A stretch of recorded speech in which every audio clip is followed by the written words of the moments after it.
নিউমোনো ultra microscopic সিলিকোভলক্যানোকনিওসিস। আসসালামু আলাইকুম everyone, আশা করছি সবাই অনেক বেশি ভালো আছেন। This me Rafiqul Islam from solve English.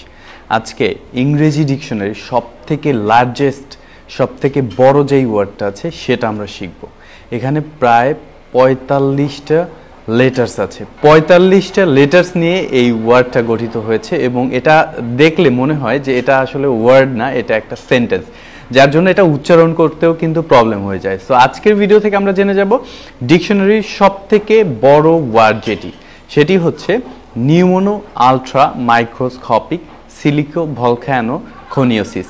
আমি আবার বলছি, আমাদের প্রথম দিকে একটু বলতে প্রবলেম হবে, বাট আমরা আলাদা আলাদাভাবে ভেঙে ভেঙে তারপরে উচ্চারণ করে দেন হচ্ছে একসাথে বলবো, ঠিক আছে, প্র্যাকটিস করার পরে। কারণ একসাথে বলতে চাইলে কিন্তু তখন প্রবলেম হয়ে যাবে, উচ্চারণ করতে পারবো না। এই জন্য আমাদের কয়েকবার প্র্যাকটিস করতে হবে ভেঙে ভেঙে, দেন হচ্ছে আমরা একসাথে উচ্চারণ করবো। তো আমরা ভেঙে ভেঙে যেভাবে বলতে পারি, নিউমোনো আলট্রা মাইক্রোস্কোপিক সিলিকোভলক্যানোকনিওসিস। এরপরে এভাবে কয়েকবার প্র্যাকটিস করার পরে আমরা কিন্তু দ্রুত বলার চেষ্টা করতে পারি, like this way, pneumonoultramicroscopicsilicovolcanoconiosis, pneumonoultramicroscopicsilicovolcanoconiosis. So দেখতে থাকুন, শিখতে থাকুন, সলভ ইংলিশের সাথে থাকুন। আসসালামু আলাইকুম।